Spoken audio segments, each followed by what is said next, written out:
too much GH. Muniaba ekesi kapa na menemo edi ehia yi. Ebra edruso yi Ghana wahala dwumadi na mamunim se muniaba se meji edwase de na chese ensem no edi ebiaba na edi se ye kana ensem no so de edum wasukom ansa na ye de abre eye etiefo ene ahwefo nti ye wason na tie eye ensem ababeto apono so ene de ye betwe ne sere ene abasa eye nyuntuni abrantie bi ena ene de chese eye chitafo omudi na chi akoka asemama eye nebuafuo ama ono soso akeka na adwen ede ache no use the k word kra ede ama eye ne fans o like wo mo time na chi no fans ni bi no wakeka na adwen de ache omo ayeye wo mo propra na ensem no emu enchiremu enie eye ye ni abema eye famiye na enedeyi fans ni be attack no country no of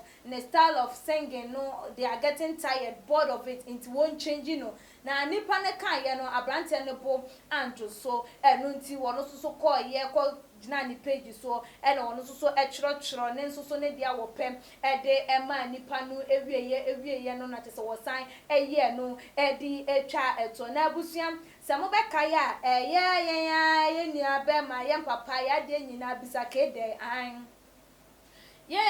bre yo do carpenter wo ba ya na nyom se de no wo bo na nyom ne yi Ghana 40 no etena ase e ka kire ne se abrante yi wo nyom a wo boyi yi ase nyom ase de obi a ne bibia wo wonyum bia ne wo ehye nkuran emfa homeka ma emfa hwe emba enti no hwe wonyum no se de wo be hye wonyum eyim na watimi ama yesuso no ye ni age ewo hom ensem we call ye eno ebesi ene na eye bisakede ontimi enye relevant emba eye limelight no asi ebiem odo so oda so ewo honum na so se de anka first no o kan eye brode ubenya no o kan eye odo carpenter wo bete ne din ne ayi no enye sam ena etie enti no sa ebia ena wo mu hwa eye family no so no wonu a ekone no mo kasa eye family ne nyum no akwa ye da bia eye suffering song nko asa wo bre obi a wa chese omu ne sa de wonu nko na ebre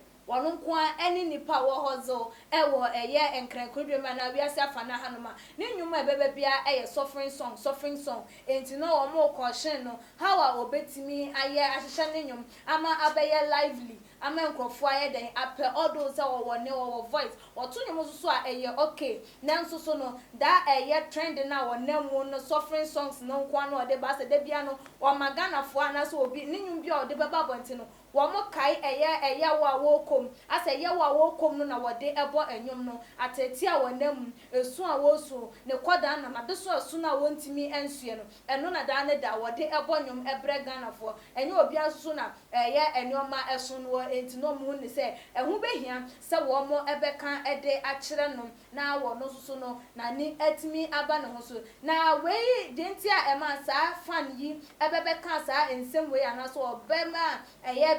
yenua family na adwen eba so eye emra na chese wofa eye bisakede ofa eye okonfo kwade sorry ofa okonfo kwade say like o tone honyum na o praise no o ye bibi ama ye hunu se wono so no like wabeboa wo man yi wa ye bibi na sa enyum no eba ye no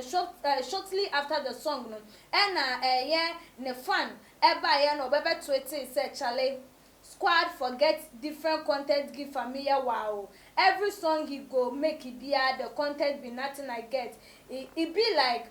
I say it be like only pay the struggle for life and or chill yeah e what to we ene Twitter nipa no e de e ba na to so hu ni say ebra so say wo ma familiar enyum no wo mo sorry na wo mo ma no enyum ya o meka bi na kwakwa ye say de bia no nothing I get like as obi a wo suffer they like as onu kwa na struggle ewo eye wo man yi emu enti no wo mo empe bibi enye mfa ho na no wo wie ye no e na chese nka waka ne si ewie nka no anu no chill na obese wo chill kan ho no e na anye family dem ekoye na abufuo e ma ne ensoso ba ye ono soso bebe reply no no soso ne reply am wo de e ba ye no eni wo say things only go be for you only social media no Caribbean enim. Go listen all my song I drop no features. I no get a single self. I talk say I dey suffer for inside nothing I get self. I no talk say I dey suffer just my recent song. I did it to Anna Kwade. It's actually the song I said. Kwasia we ene ne nsɛm a wɔde ɛto dwa na kyerɛ sɛ ɔkyerɛ mu a ɛyɛ ɛnwom a ɔde ana ɛyɛ kwade nti ohun ne sɛ ɛyɛ guy na ɔbɛto ti yɛ no hu ne sɛ ɛyɛ suffering song nko na wɔyɛ nti no wɔma ɛyɛ wɔn mo manage family no sɛ nka wɔn ma na ɛnwom a dan ne da obetimi de abɛ kenya nkɔfɔ na ɛnyɛ struggling ɛyɛ life na wɔwɔ mu no na ɔde bɛba bɛto ɛnwom no ɛno ɛna ma ɛyɛ family so ba abɔnten na wɔbɛbɛ reply na wɔtwe mu sɛ nokura bia enim wo social media ne ọma wo mo eden etete na so kotie eye ne nwum a wa drop ne eye featuring songs ne singles ni bia obehu no say nothing I get ne enko a na tete wo boss a no ma apart from that no ne recent song no oyeye ede ona eye kwade enye because of say ye bibia entia wo wie no use that keyword say dem kan ye mensa ensusu ebim na no na Ghana fo hu no mo say there abrantie no eba ye obebe kan ye no ehu hia krampo sen ko obeba be ye sa so obi de nyoma ba na ode ono obi ana wati obi nyum na ye ya ehu hia so obeba ba be cross nipa na be ka che ni say na wo ye ntino wo mo manage no wo mo mpe enyum bi emfa ma na nya say de bia nothing I get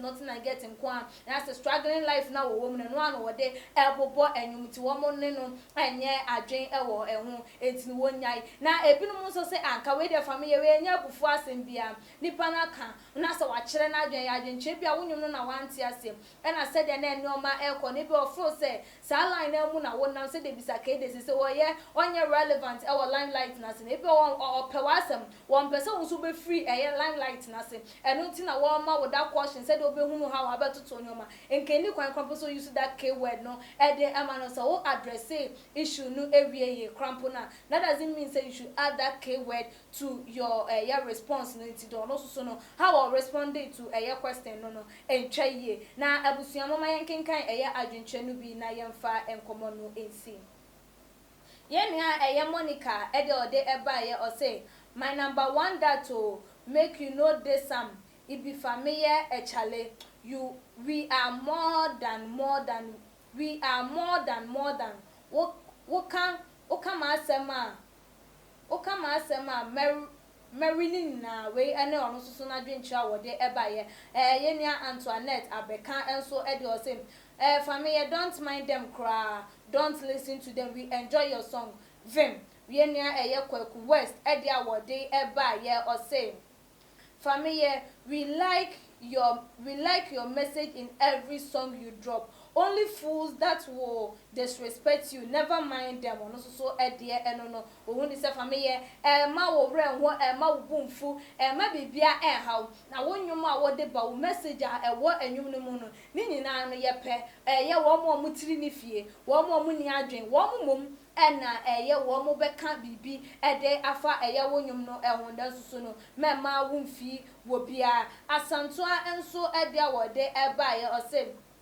oh, family, all that you said, you are right, but using that kwasia is not right at all. I really respect you, but for that one that you said, I'm not in support of it. Or no, so dear, no. Or say the family, a response, no, they buy, okay, but that K word now we use to,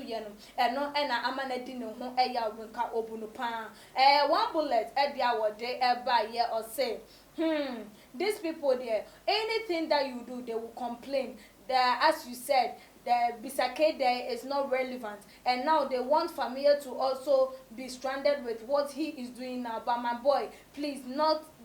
don't listen to what people will say. Their critics can't take you anywhere. Just focus on what you are doing. On also so dear and not same. I said you can sa and omudi Bisake day and net day. One no yan said that enten and kaye who no also obo shows no home corner bay. Apart from saying COVID-19 company and say one no and shed that relevant. And sa and who is so 1% one more a day a yano enti Emma nani and bre a year one more as no mum on focusing our dear warrior nanumum and a day a year in Peja and Ankanko ebeba because one more dear one more you're okay with a eye ne message a wode eba ne nyoma ya na wode eba ne nsem ewom no wo mo ani eso abusua ensem no na mapro so edi egu ono response afom ye edi ma eye abrante ne kwan so a eno na abrante no so ne nsem a wode eto ema ne eye family no so wono so etweye se wo kasa ensem no anase na etweye se wo kan na family so na hu hia sanka nsewe obebe so anase na ehu ehia enya bufo kwan so wobetimi de wode enso ato edwase de hunuanom de no wo mo ede ebaye na wo wi a wa share ede ama abusuafo subscribe to your channel no se wonye ya follow yan wo ya IG page so @atuma_gh_ na adwinche bi a wo no fa wo comment no ebra na emrepem no mekenkan ede ama midin ene akua sikapa makramo.